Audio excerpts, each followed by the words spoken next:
अमूर्त को थोड़ा और सिंप्लीफाई करना हो ना तो आप कह सकते हैं कि इसमें 3-4 तरह के टॉपिक्स होंगे। जैसे सोशल टॉपिक हो सकता है, पॉलिटिकल हो सकता है, क्योंकि ये सब चीजें आपके संसार में होती हैं, कोई खास बात नहीं है।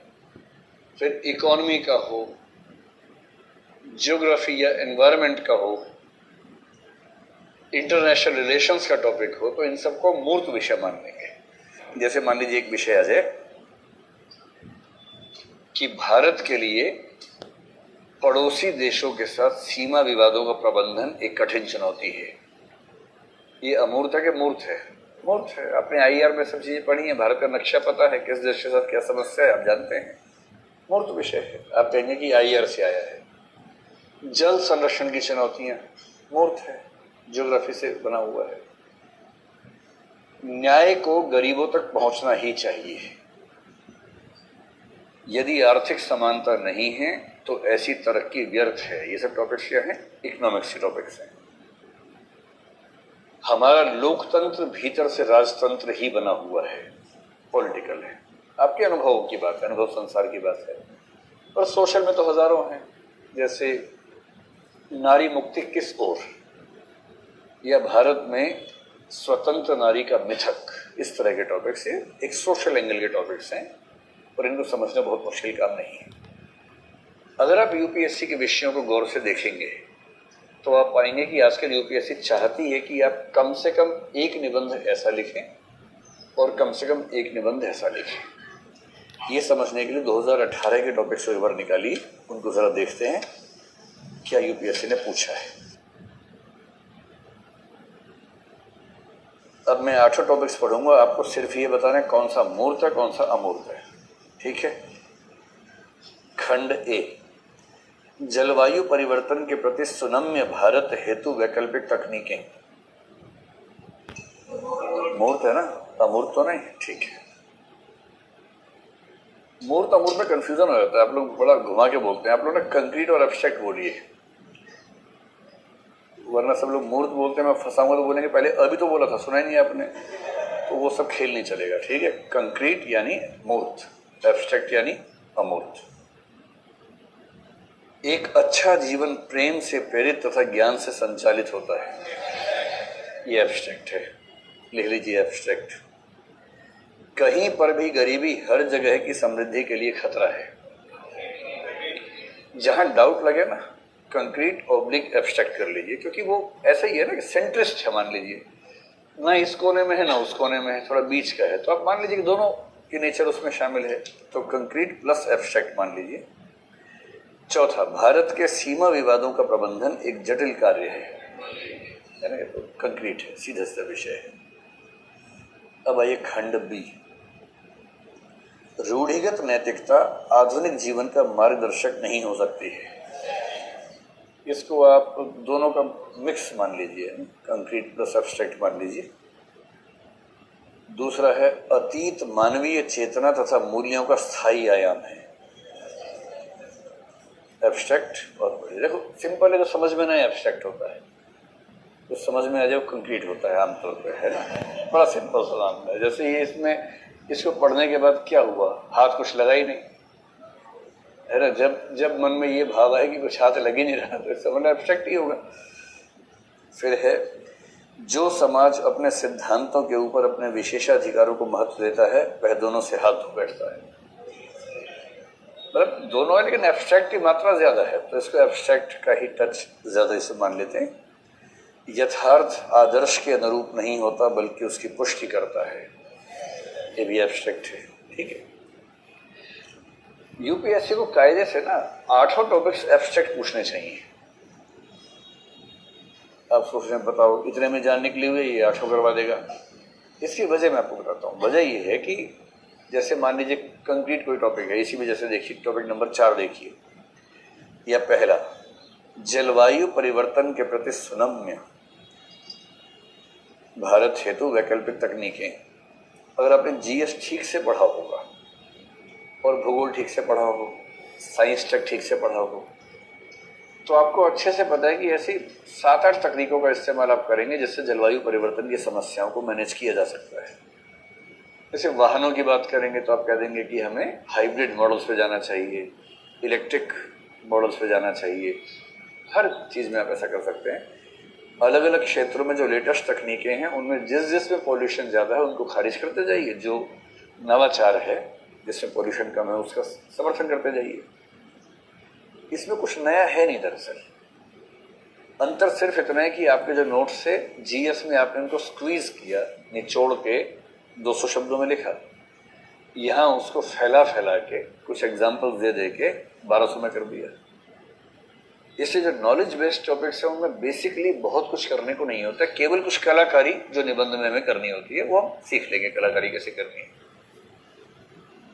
किसी व्यक्ति का निबंध दरअसल कैसा है उसकी पहचान इस टॉपिक से होती है, अमूर्त से,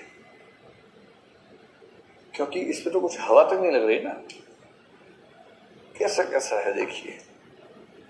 अच्छा 2017 में था ये वाला, हर्ष कृतज्ञता का सरलतम रूप है।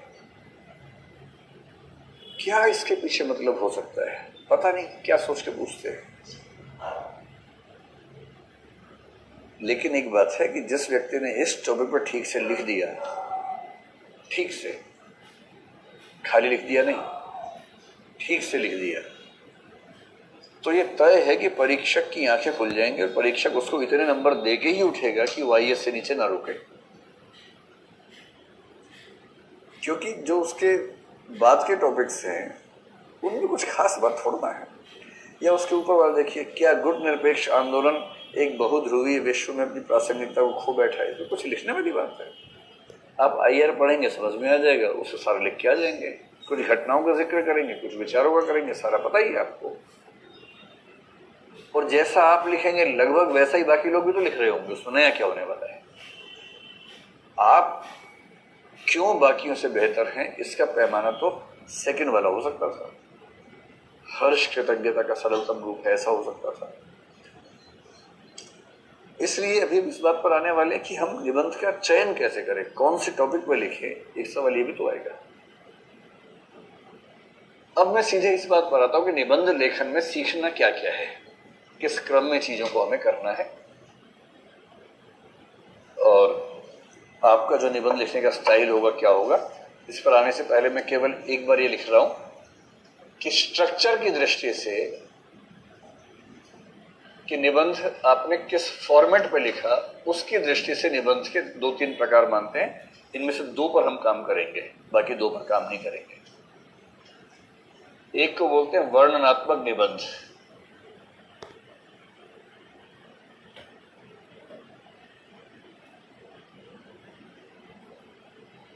एक होता है कथात्मक निबंध। वर्णनात्मक को आप डिस्क्रिप्टिव ऐसे कह सकते हैं। तीसरे को बोलते हैं विश्लेषणात्मक निबंध।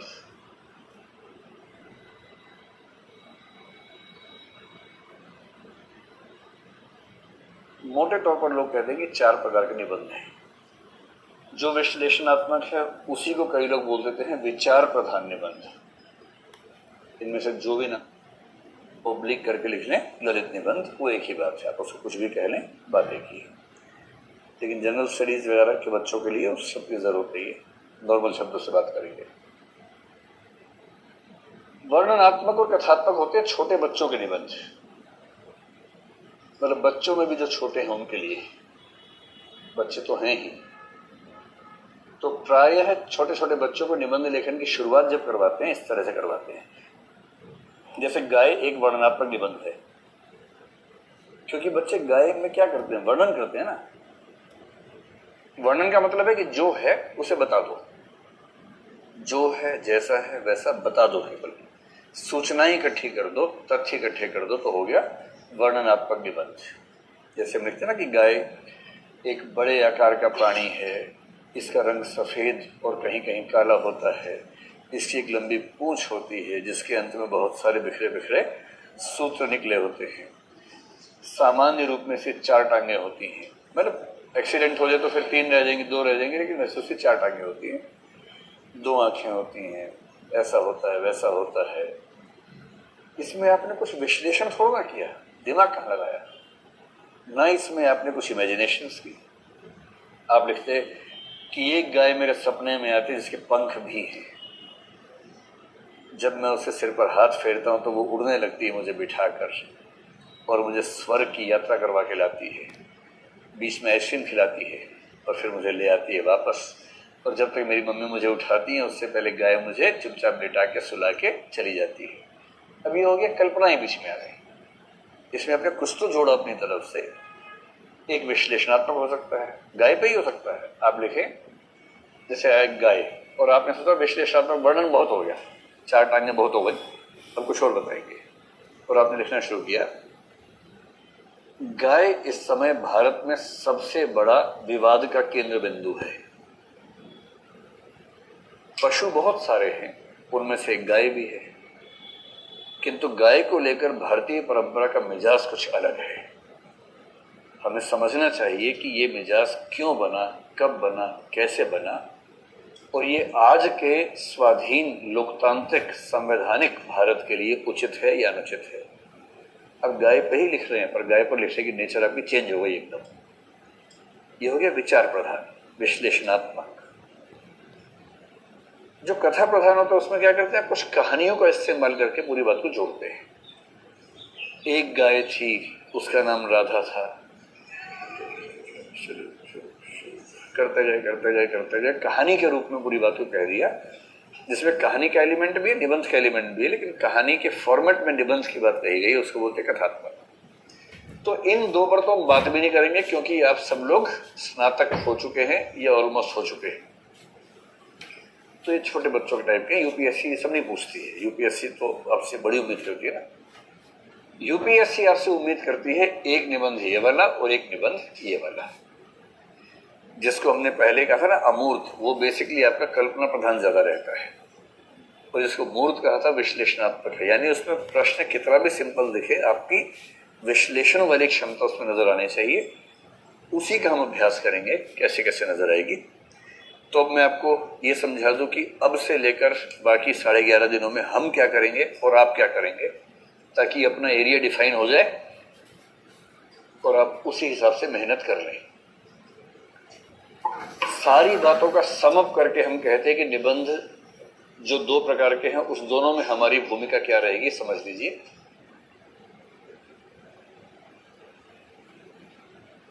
मूर्त निबंध जो नंबर 2 पे लिखा है, इसमें नॉलेज की भूमिका ठीक ठाक होती है, ठीक है।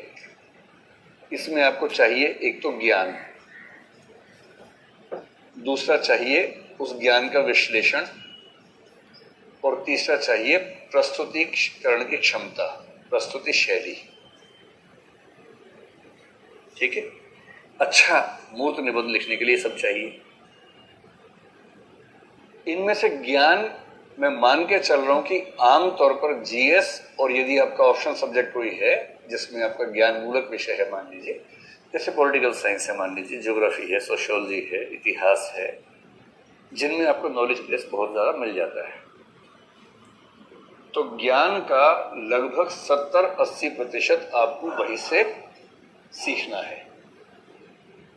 जो आप सीख ही लेंगे, अलग से थोड़ा सीखना है। जब सारा पढ़ेंगे तो ज्ञान अपने अंदर आएंगे, उससे इस्तेमाल करेंगे। 70-80% इसलिए कह रहा हूं कि इस तरह के टॉपिक्स में कुछ टॉपिक्स ऐसे हैं जो आपके जीएस की नॉलेज से कवर नहीं होते हैं। ऐसे कुछ टॉपिक्स हम क्लास में करेंगे। विश्लेषण हम क्लास में करेंगे, खूब सारा करेंगे ऐसे टॉपिक्स का। प्रस्तुति शैली पर हम काम करेंगे। तो मूर्त विषयों में मेरी ज्यादा भूमिका रहेगी, विषयों का विश्लेषण और प्रस्तुति शैली, इस पर काम करने की। स्पष्ट एकदम। अमूर्त की समस्या है कि कुछ समझ नहीं आता है। इसमें सबसे मूल चुनौती है कि क्या लिखें, कहां से कुछ पॉइंट सोचें। तो इसमें सबसे पहली चीज है चिंतन, चिंतन कला कह लीजिए, सोचने की कला। और वो एक चुनौती, बड़ी चुनौती है। और दूसरा फिर वही है जिसको प्रस्तुति कला कहते हैं।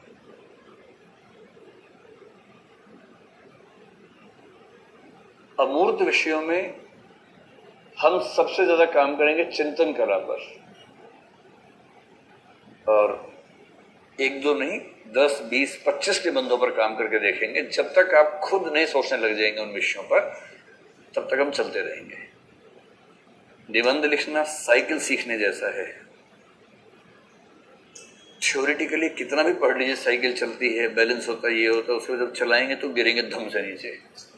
3-4 बार रगड़ खा के जब तक वो निशान नहीं बनेंगे हाथ पैर पे ना रंग बिरंगे से, उसके बिना बात बनेगी ही नहीं। और धीरे धीरे कोई पीछे पकड़ लेगा, कैरियर साइकिल का पकड़ के चलवाएगा, ऐसे पकड़ेगा कि आप गिरे नहीं, और कुछ दिन के बाद छोड़ देगा, और फिर साइकिल चलेगी धूमधाम से। फिर बाकी लोग सोचेंगे कैसे चल रही है, इतनी पतली टायर पे सीधी कैसे चल रही है, गिर क्यों नहीं रही। आप तब सोचेंगे नहीं, क्योंकि चल रही है। जब तक चलेगी नहीं सोचेंगे कैसे चल रही थी, पतली सी, थोड़ी मोटी होनी चाहिए, इसमें गिर जाएंगे, लगता है। लेकिन एक बार जब बनता है फ्लो, उसके बाद कहाँ कोई पूछता है। और प्रस्तुति कला इसकी लगभग एक जैसी है, तो वो हम साथ में काम करेंगे। तो हमारी भूमिका ज्यादा होगी अमूर्त विषयों पर चिंतन सीखने में, लेकिन मूर्त पर भी काम बीच बीच में करेंगे। ये फॉर्मेट लेके चलेंगे। और अब हम शुरुआत करते हैं काम की, ठीक है।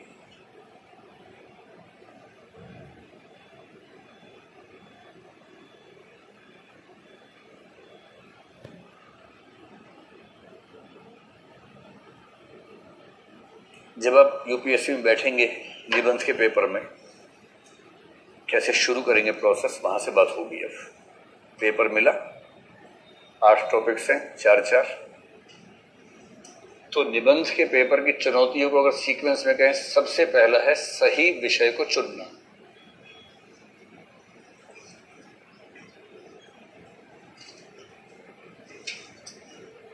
ये भी तो चुनौती है ना कि किस विषय को लिखें। और मजे की बात है कि आपकी स्थिति होगी आपको 8 विषय आते होंगे, तो 8 में से आप किस पे लिखें, ये भी तो चैलेंज है। और इस पर ज्यादा समय नहीं खर्च करना है, 5 मिनट काफी है। 5 मिनट के आसपास। सबसे खुश नसीब है जिनको दोनों खंडों में एक एक ही आता है, उनके ये वाले 5 मिनट बच जाते हैं। 1 साल हाथ से निकलता है बाद में अलग बात है, लेकिन ये वाले 5 मिनट बच जाते हैं उन लोगों के। तो यही है जीवन में, कभी कुछ बचेगा, कभी कुछ चला जाएगा। विषय चुन लिया आपने दोनों। जब विषय चुन लिया, उसके बाद पहली चुनौती है उस विषय को ठीक से समझना।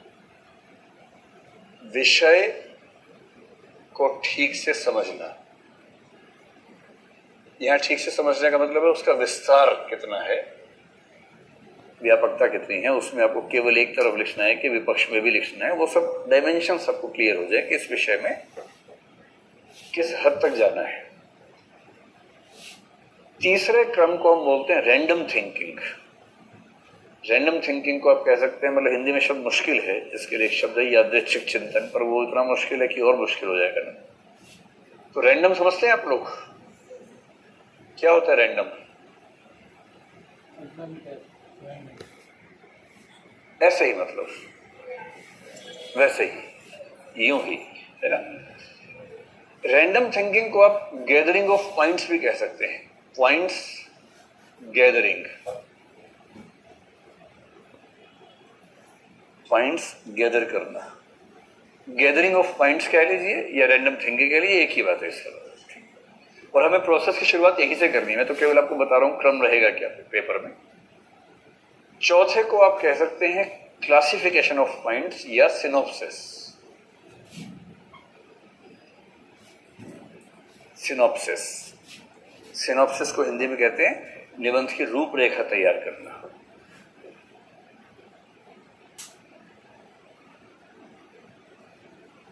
जब ये 4 काम हो जाएंगे तो नंबर 5 पे आ जाएगा निबंध की भूमिका, यानी कि इंट्रोडक्शन लिखना। इंट्रोडक्शन को लेकर लोग बड़े परेशान रहते हैं, बस शुरू नहीं होता, उसके बाद तो हम सब देख लेते हैं, बस शुरू ही नहीं होता हमसे 3 घंटे तक। एक बार कोई शुरू करवा दे आके ना, फिर हम नहीं रुकते। तो शुरू कैसे करें? इंट्रोडक्शन होने के बाद छठा हिस्सा है मेन बॉडी।